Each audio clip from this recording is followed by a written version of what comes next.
All right, and we are live. So, good evening, ladies and gentlemen, and thank you for joining me for our April movie club. This month, we watched The Umbrellas of Cherbourg, which is a French kind of musical. I'm hesitant to call it a musical. It's entirely musical. It is entirely sung, but it's also not really a musical. I don't really know. We can talk about that. But before we get into our discussion, let's talk about us. So this is our monthly movie club over at Dragonfly Arts. Let me put my little banner up on the screen.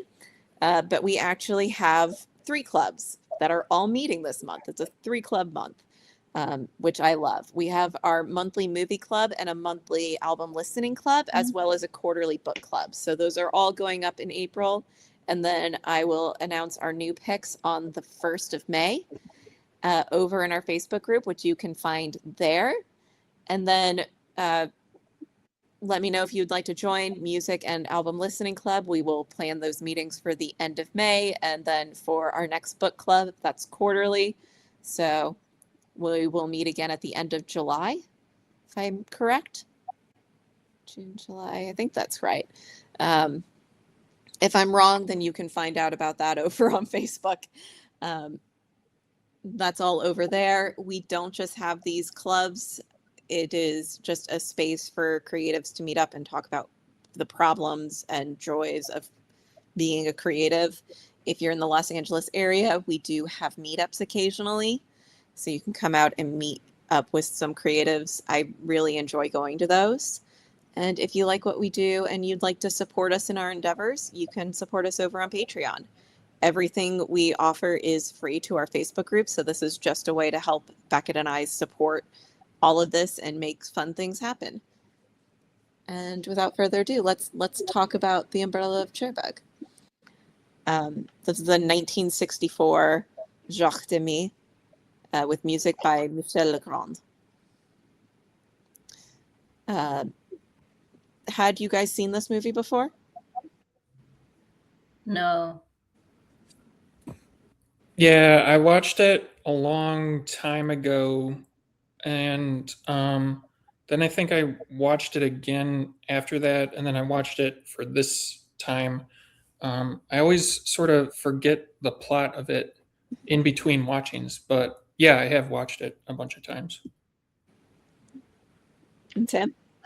I have seen it before, but I saw it differently this time because I went through Jacques Demy's the series of films from his first feature to his fourth, and I saw things in this film and all 3 films watching that way differently than I had seen them before. I noticed things that never occurred to me watching them as separate films.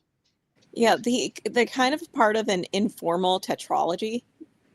So with Lola that came out in 1961, and then The Umbrellas of Cherbourg, and then The Young Girls of Roquefort, and then Model Shop are like informal, but there's not really a relation between them other than the cast.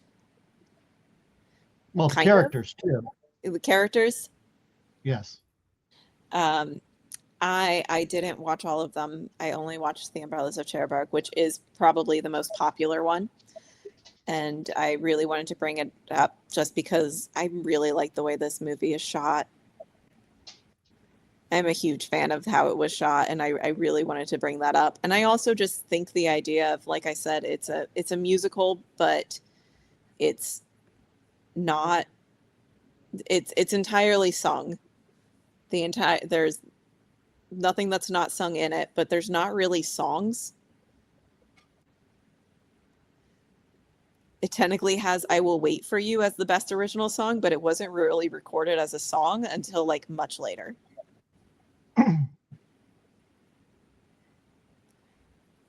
Yeah, I found it a very interesting watch in that because it's definitely not what you would think of as a typical musical. Maybe more of like an operetta where every word is sung, but it didn't hook me. it kind of gets to the point where it starts to feel normal partway through. Like you stop recognizing that they're singing. There was one moment after Guy comes back from the war where he speaks like 2 lines or something, and it stands out so much from everything else. It's like, whoa. I've never been a big fan of musicals, including this one, although I've always thought it was a gorgeous film. But what I noticed is I started enjoying is too strong a word. I started losing some of my aversion to it by, I think, probably the beginning of the second act when I started to recognize the repeated melodic theme. And that kind of broke a wall for me because, you know, there are no songs in this. It's just people singing dialogue over music. And so once I got that melodic motif and could hear it and could hear the melody throughout, I was much more open, I think, to what was going on in terms of the lyrics than I was in the first act when I'm just trying to get a hold of what's going on musically. Yeah, I kept waiting for there to be like a recognizable song, and it never happened. Yeah, I think that's kind of what holds me back from enjoying the full thing as well. I do agree with other people that it's gorgeously shot, and I love the cinematography and the camera movements and the set design and the costumes and the colors. But to me, the sung dialogue just ends up sort of going one in ear and out the other. And I'm like, I think that's part of the reason why I always forget the plot of this movie in between rewatching it. Just because I think it comes down to, I just find the sung dialogue to be a bit monotonous. Like in a literal sense, there's usually only one tone to it, whereas in a normal musical, the characters only sing when they are at like an emotional peak. But in this one, it's like all kind of flat in terms of the dialogue, even though emotional stuff is supposedly going on. It does feel a bit monotonous to me. But I will say I don't think I locked into the thing that Tim mentioned, the recurring motif. I think I maybe, to be honest, I maybe zoned out at certain points, so I may have missed it. But that would be interesting to go back and listen for. But yeah, in summary, there definitely like, was a. Sorry. oh, There was a recurring. Sorry, go ahead. I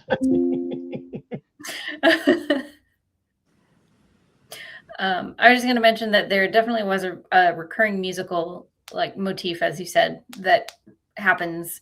Yeah, it kind of comes in late in the music. It's the "I Will Wait for You," which is the film's main theme. And every time I heard it, I was like, this sounds weirdly familiar. And so I had to go on a deep dive of where I heard it before, and it turns out I heard it on Futurama. in the very there's a episode called Jurassic Bark, in which Fry finds the petrified remains of his dog and tries to bring him back to life, and then realizes that the dog lived to be 13 years old, and he was like, no, he was like only like 5 when I left. So he had this entire life, and then it does like this very sad montage of the dog waiting for him with this theme over it. I remember that. Oh, that was scene so is sad. Like embedded in my soul, and I was like, that's where I know it from, and that makes me kind of humorous, honestly. Yeah. That scene made me cry. It's so Yeah, sad. it's so sad. I know that scene is The it's like dog just ingrained in my, waiting in front of the shop forever. but it's done to the main theme from this movie. And that's why the main theme was familiar to me. So I have a thought about this, and the empathy you expressed for the dog in the scene in Futurama.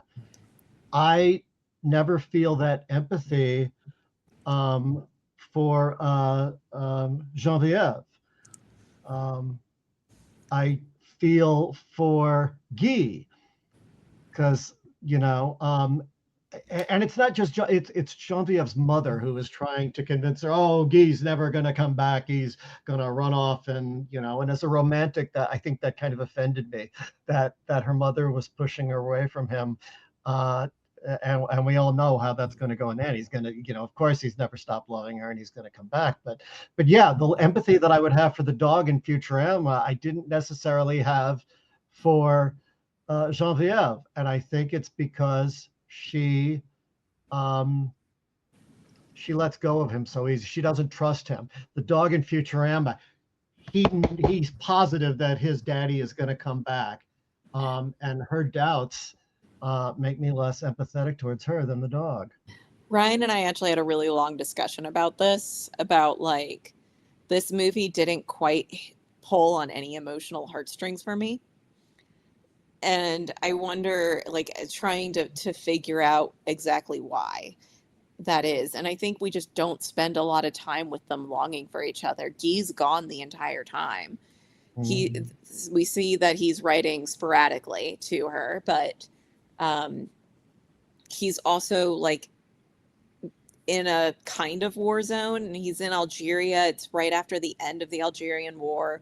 So it's not a war zone technically, but it still has some of the fallout from it. Like he's pretty busy. He's writing when he can. And we don't spend enough time with her longing for him. Yeah. I'm sorry, go ahead, Dirk. Oh, okay. I was gonna say, coincidentally, right before watching this movie, I've kind of been doing a marathon of Jean-Luc Godard movies, and he made two movies that were a bit before this that were kind of similar. The first one that's similar in terms of the Algerian War is called Le Petit Soldat, and it's his second movie. But that one is all about a journalist who gets caught up in the Algerian War, and I, when watching this movie, it seems much more tame. Like it doesn't show what's actually happening in Algeria, really. Whereas in Jean-Luc Godard's movie, it's like a really brutal guerrilla warfare style of war, and there's a bathtub torture scene where they literally waterboarded the main actor without special effects or anything, and things like that. And then right after that movie, Godard made kind of a quasi musical of his own called "A Woman Is a Woman," and I think it came out in '62, so it would have been before this movie. But it does well, not quite similar. It's a bit of an anti-musical in its own way, but it's more like the characters look like they're going to break into song, but then they don't. And this happens a few times, and then there are other kind of like anti-songs.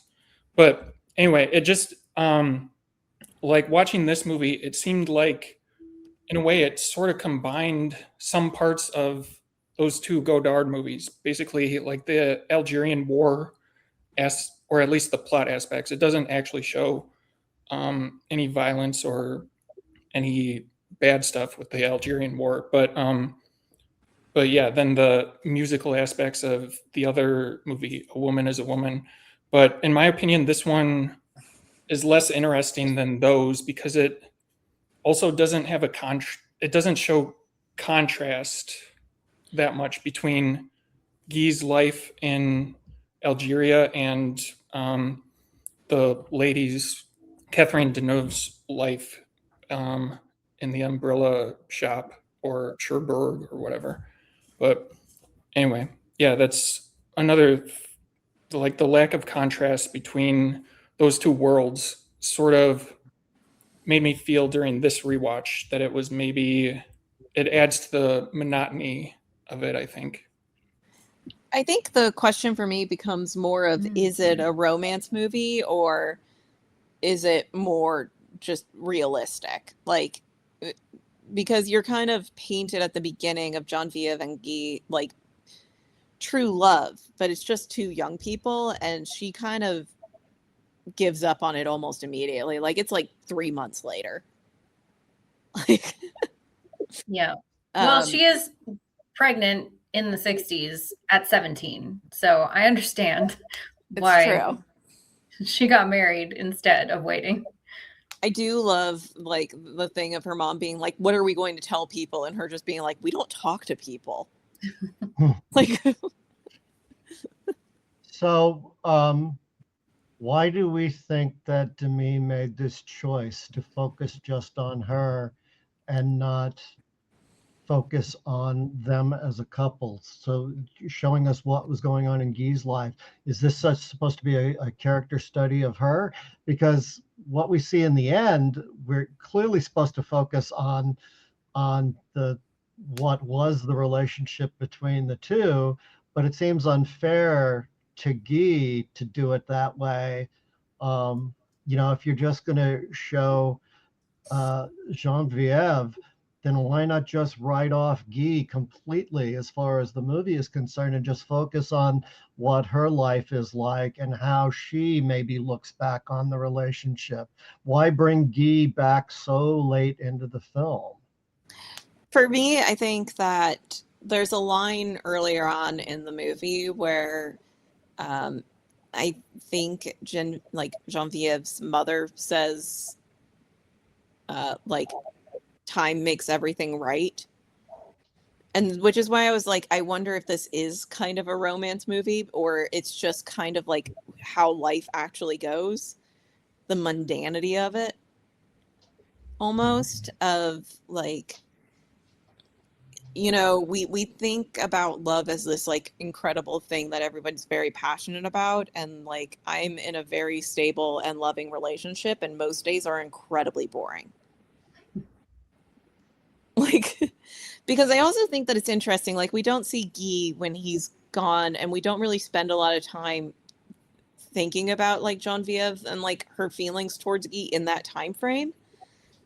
But also at the end, like Genevieve's already gone, and so we're dealing with Guy without her in the same spot.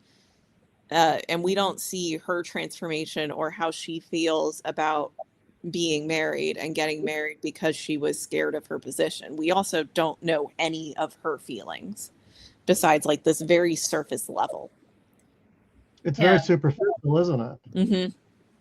Yeah, I don't see it so much as a romance story, more as like kind of a tragedy of romance, because they got swept up in this whirlwind romance, and then life got in the way. He got drafted. What are you going to do about it? And then we spend all of like pretty much the second half of the film with his fallout of the heartbreak of losing her.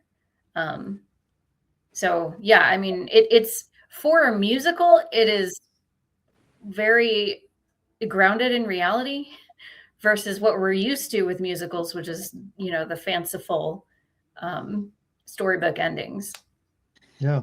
I think Um, I was thinking it feels very subversive in that way because in musicals we see the happy film and we expect the people who we're rooting for to get together in the end. And Demi says, fuck that. Life's not like that. This is what life is like. I think that's an extremely ballsy choice to make at the time that he was making this film. I also think it's interesting. I like the title of the movie, The Umbrellas of Cherbourg, because quite frankly, umbrellas have a very, very small part to do with this movie. So it makes you go back and be like, why is it called that? Why is it Yeah, called The Umbrellas of Cherbourg? If it's not, because I mean, I guess there must be some kind of symbolism there, right? Just kind of like sheltering thing from the rain. And the comforts that we take to keep out things that scare us. Yeah, like the idealism of shielding yourself from the rain, or the things that go wrong in life, I guess. Yeah. But also, no wonder her shop was struggling if all she sells are umbrellas. It was Like, a different time. Doesn't seem very practical. Going So- back to I was like, just going to say, oh, I'm sorry. Let me just jump this in really quick. Beckett, you just happen to be right on, or at least you're very consistent with what Google AI says.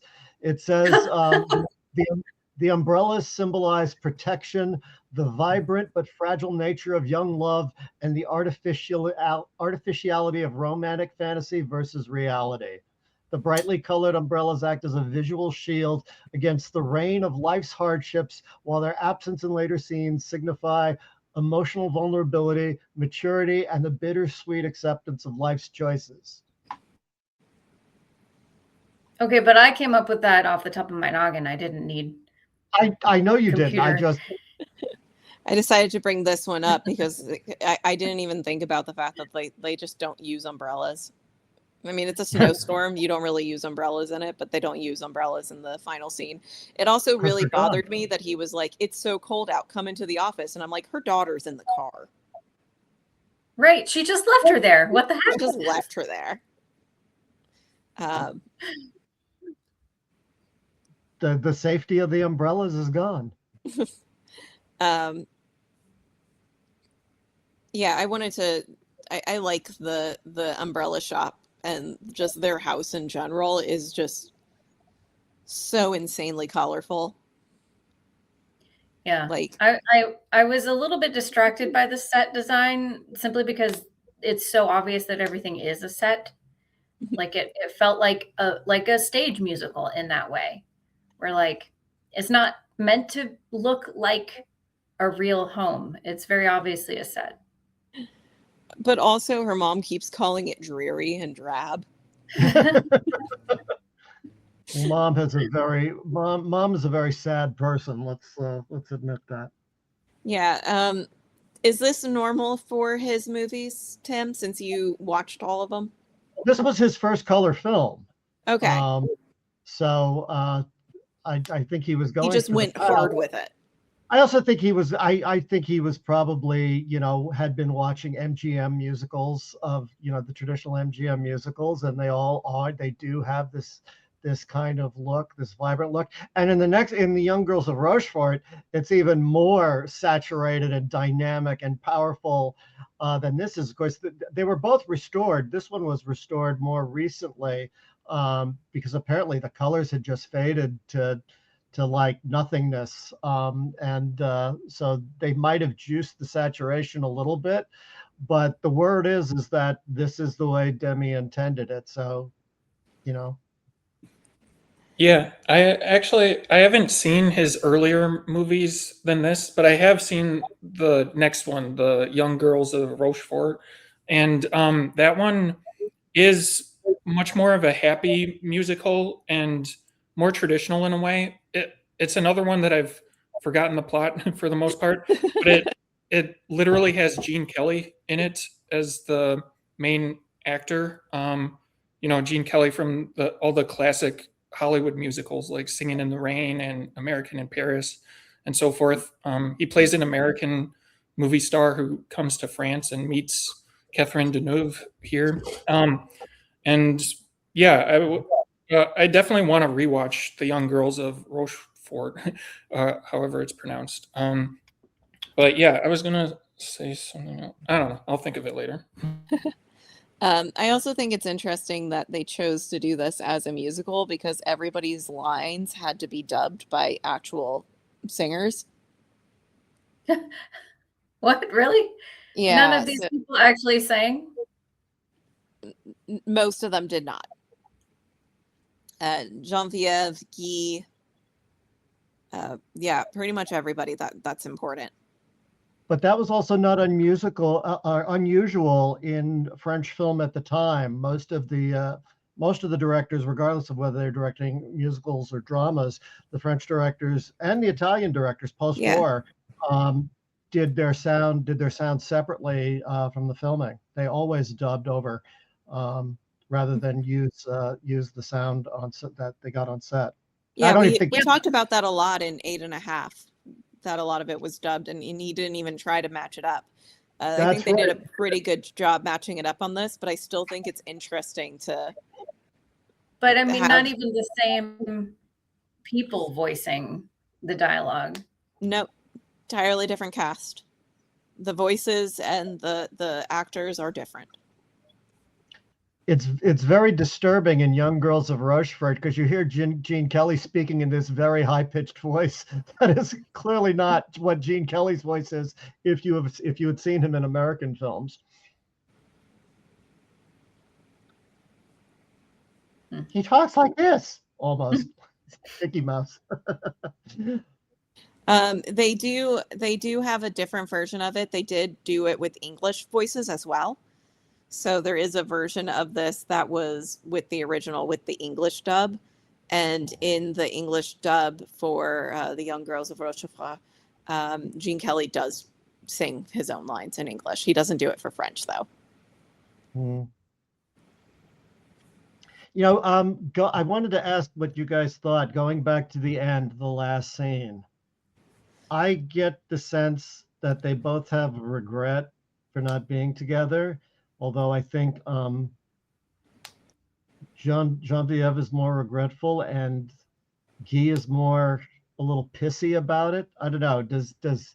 100% the vibe. Yeah. Okay. I just wanted to make sure I wasn't just, projecting or anything. I feel like if Geneviève wasn't feeling regretful, I think she would have gone back to Cherbourg much earlier. She decided to go through on a whim. And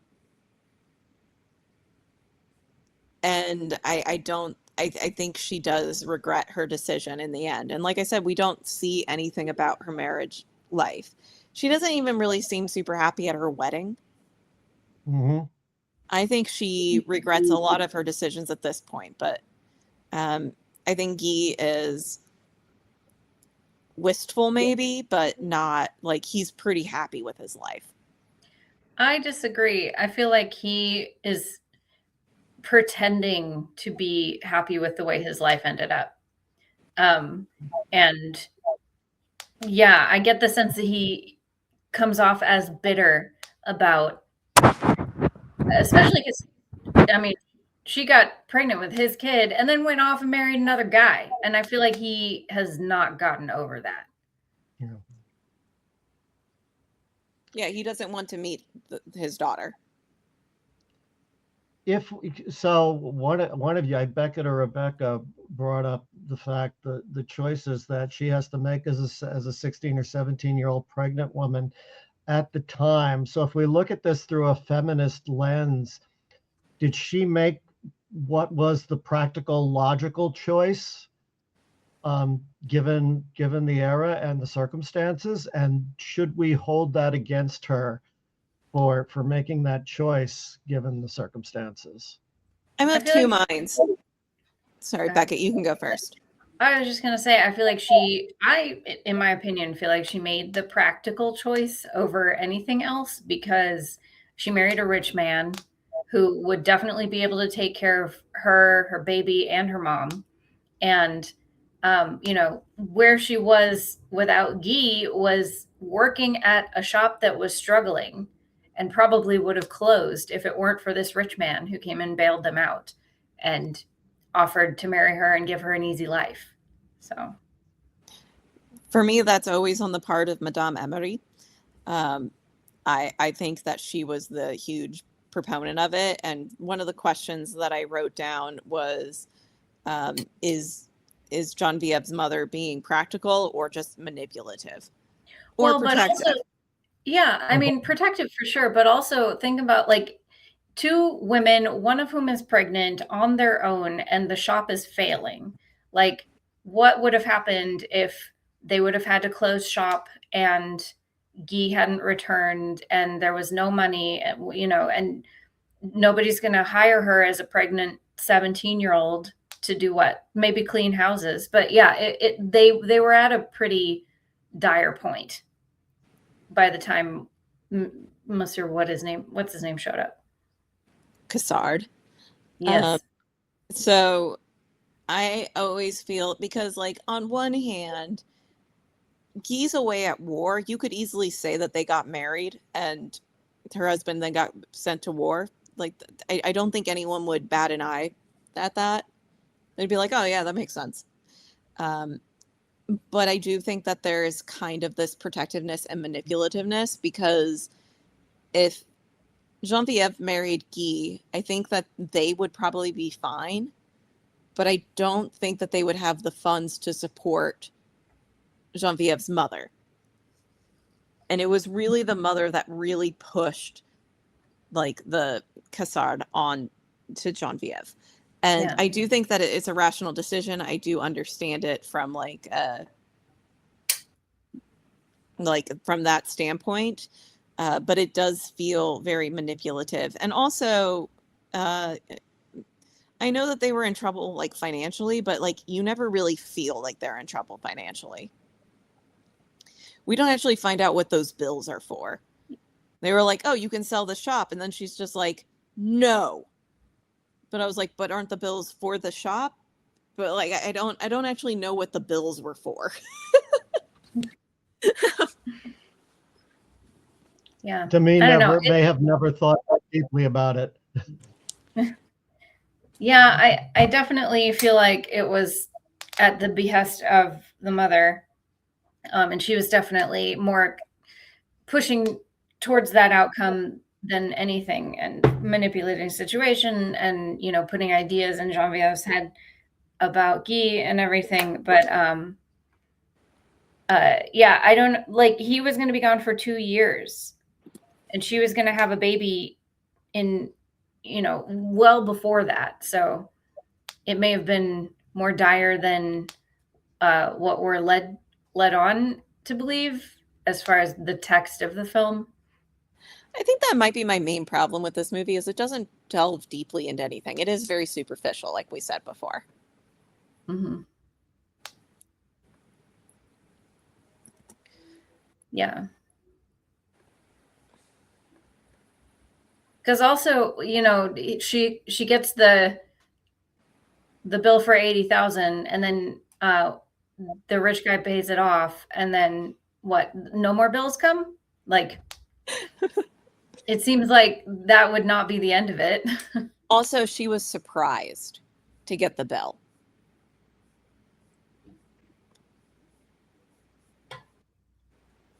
Yeah, I don't know. It's never explained, so. I think it had to do with taxes on the shop, I think, if I remember correctly. I could be wrong about that, but I want to say it had something to do with taxes on the shop. Could be.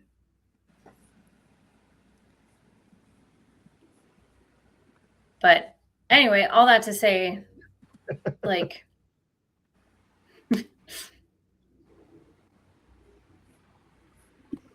Yeah, I mean, yeah, for me, the bills are like one of those plot details that I don't remember. So I don't even know about that. But yeah, I do kind of agree with the thing about how the audience never really feels like the umbrella shop is in trouble, because, like, I think it was Beckett who said that their house is like so perfectly set designed that it never looks like they're poor or that they're in financial trouble. And I that's that's like the lack of contrast. I was talking about the lack of contrast with regards to Guy's time in the Algerian War, but I think there's also a lack of contrast between like financial difficulty and the normal, or financial difficulty versus the rich life that this guy, not Guy, but the guy who marries Catherine Deneuve comes in. Like it never feels like a different life. It's all set in this perfect little Wes Anderson type of world. The house just looks perfect and so on. So yeah, to me, it's another just a lack of contrast that kind of makes it like I don't want to say boring exactly, but it does make me zone out a lot. Would it have felt as upscale if it had been shot in black and white? I think that if it was shot in black and white, it would lose its appeal to me.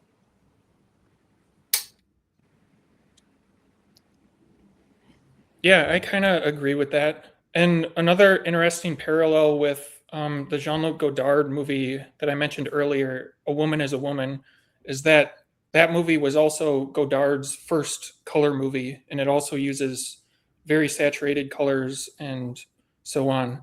And then he went back to black and white for his next one, and then went back to color and so on and so forth. But anyway, yeah, I agree that shooting this in black and white would make it lose its appeal. I think the only thought I have is that it could have included Algerian war scenes in black and white or something like that. But I mean, who knows? There could be lots of solutions to the lack of contrast that I keep mentioning. Like doesn't necessarily have to be like this cinema verite thing in Algeria where it's black and white. But yeah, I basically agree that shooting the whole movie in black and white would make it lose its appeal. I go back to my thought again about what Demi's focus was in the film, and I do still wonder if I'm thinking that maybe he intended to focus deeply and extensively on Genevieve to the point where Guy was just kind of a plot device, and I just don't think he gives her enough beyond skin deep. Doesn't lend her character enough dimensionality for us to be invested in her outside of the relationship with Guy. I just I got to think that him just leaving Guy out of it for most of the second act, just I can't think of any other reason why, but to focus specifically on this character and how the story affects her life. And if she had been drawn in a more three-dimensional manner, perhaps we would have been better engaged with the story and with the character. I think what's interesting to me when you were saying that is I think I view Guy as the main character of this movie. Like when I think back to this, like he's not in it for a good chunk of it, but I feel like I'm following his journey. He has the strongest arc, doesn't he? Yeah, he does. He feels like the main character of this story, even though he's gone for like a good 3/4 of the movie. Mm-hmm. Yeah. Yeah, I don't feel connected to Genevieve at any point in time. I don't feel her like straining against any decisions. She kind of just feels like she's going with the flow, which she is 17. And I don't really remember what it's like being 17, but I do know that I was really stupid. Most 17-year-olds are. So I'm not surprised by the decision.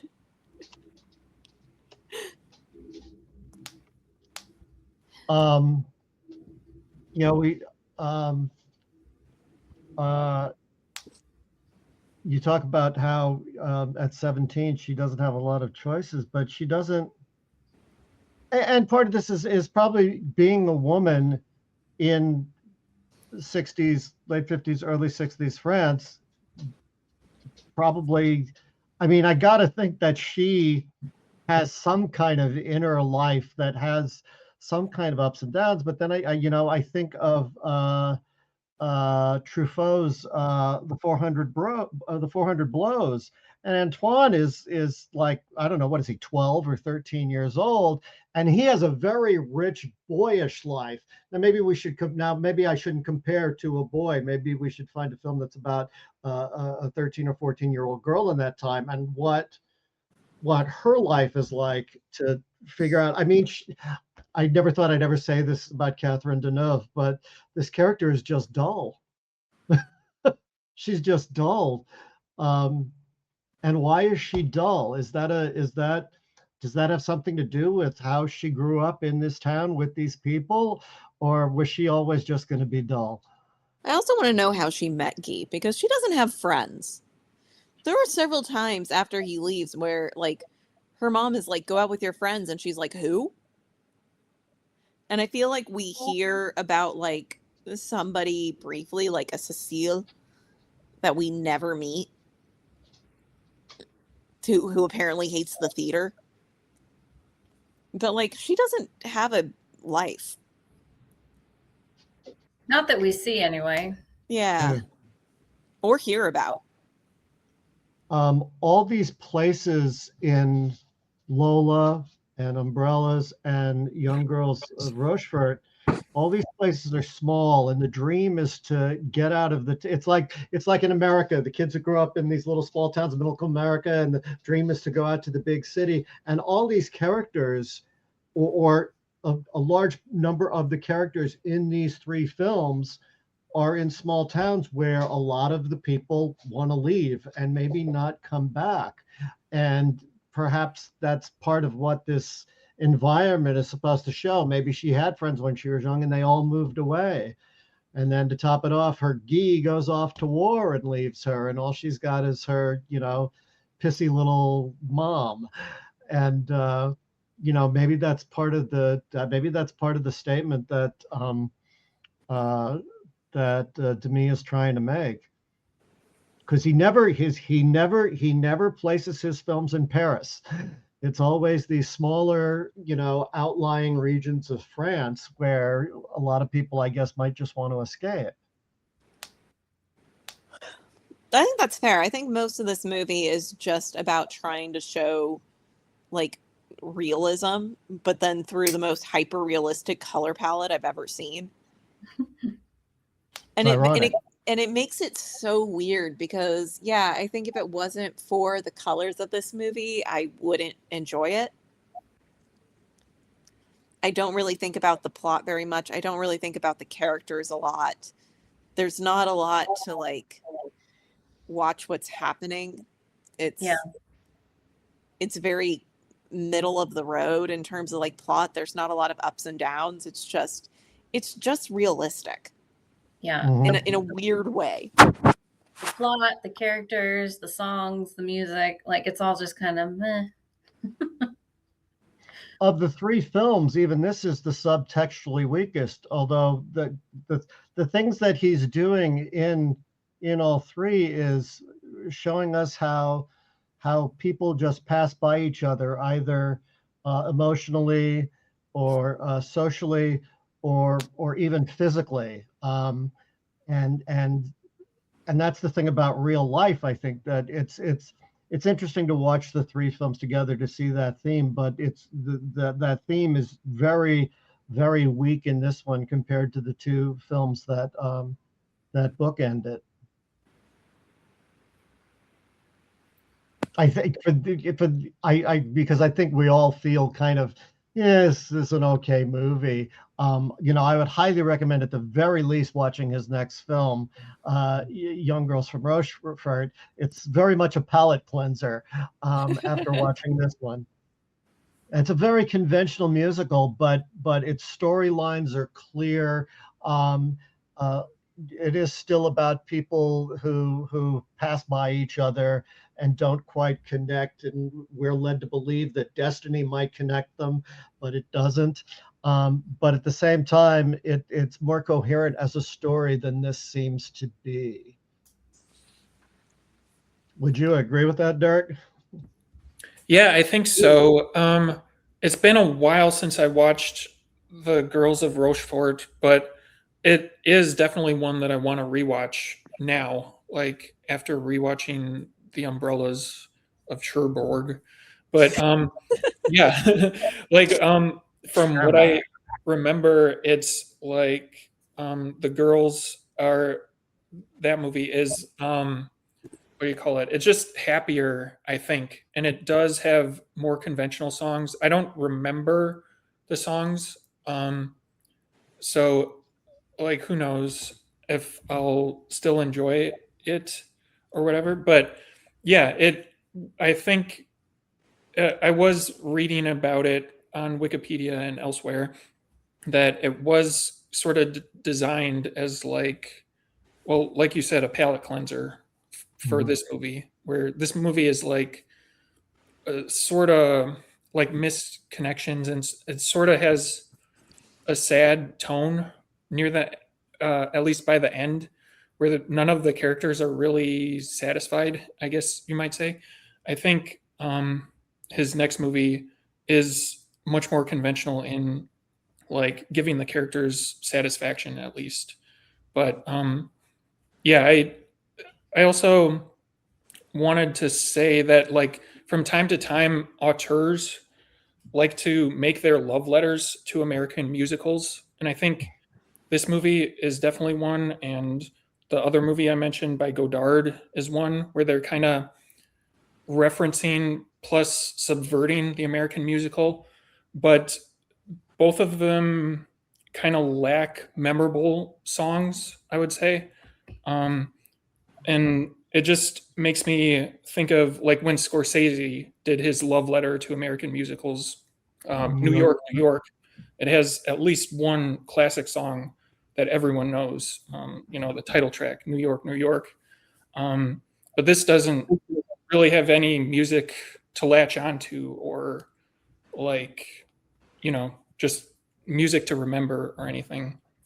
I definitely get that now that I've heard you say that the theme of missed connections in this film, like, because it's literally every, like, from the moment that they part, everything is a misconnection. Like how when Cossard goes to the umbrella shop and she's just leaving and he just missed her.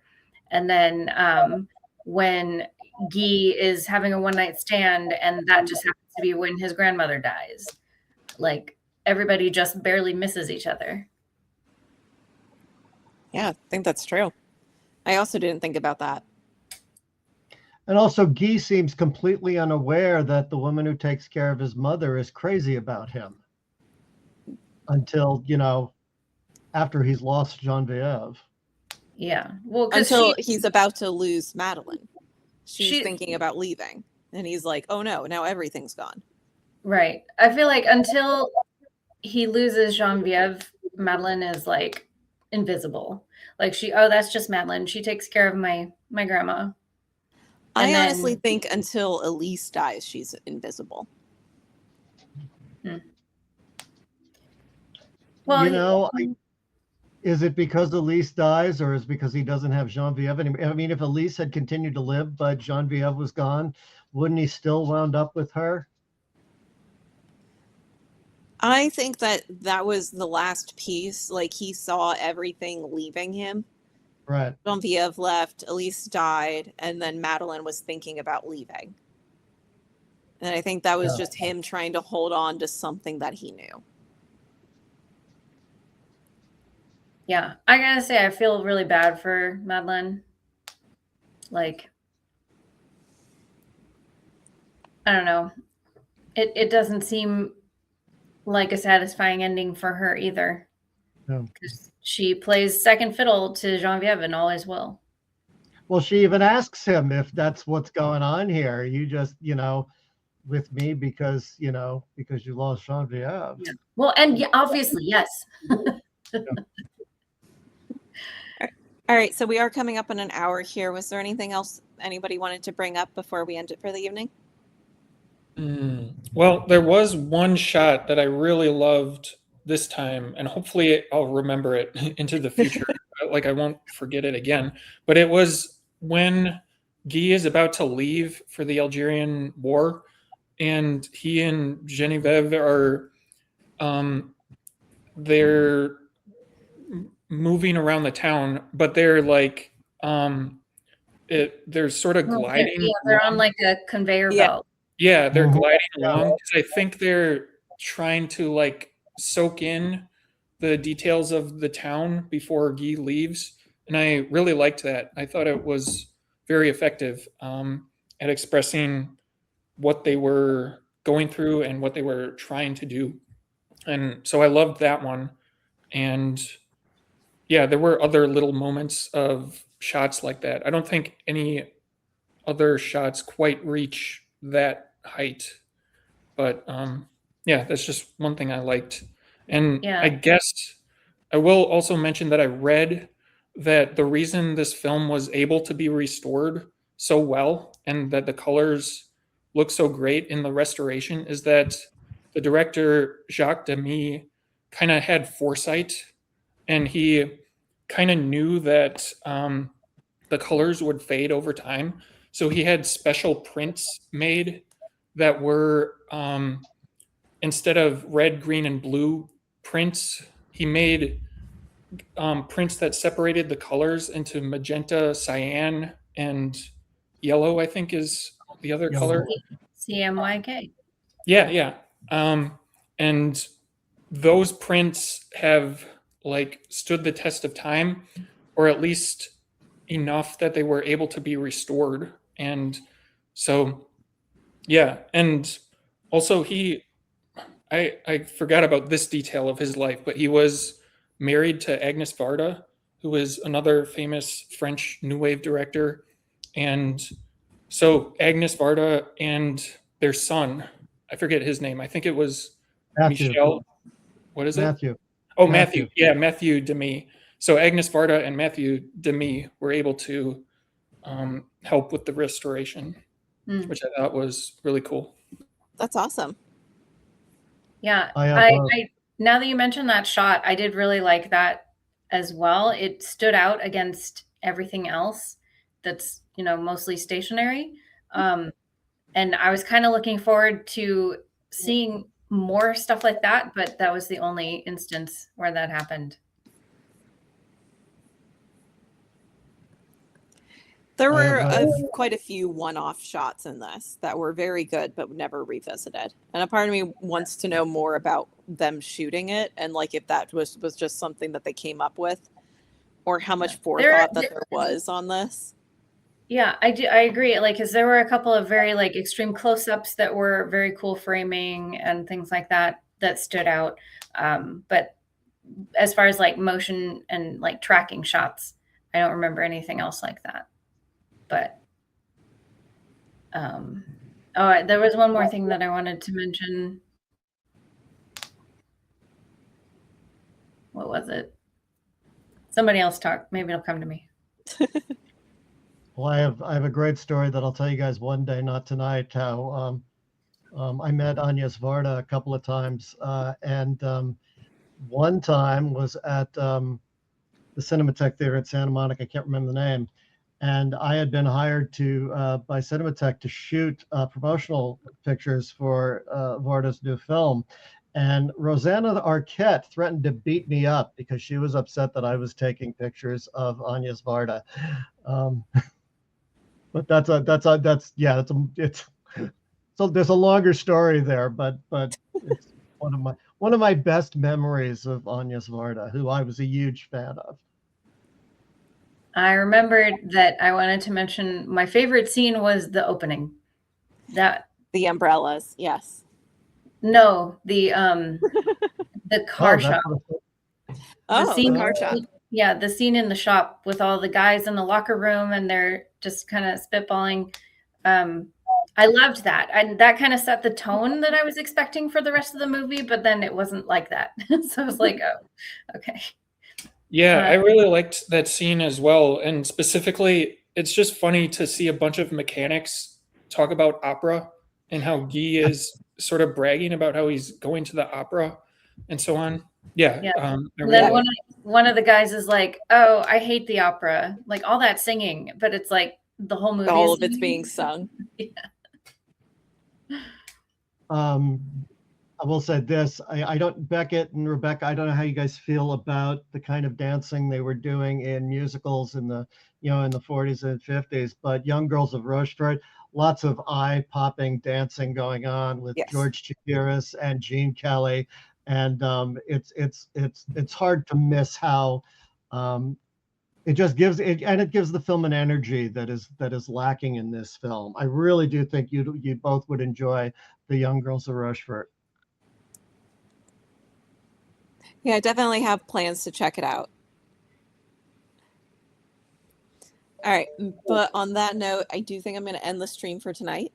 So I would like to thank you guys for joining me, and I hope to catch you on the next one. Bye. Bye.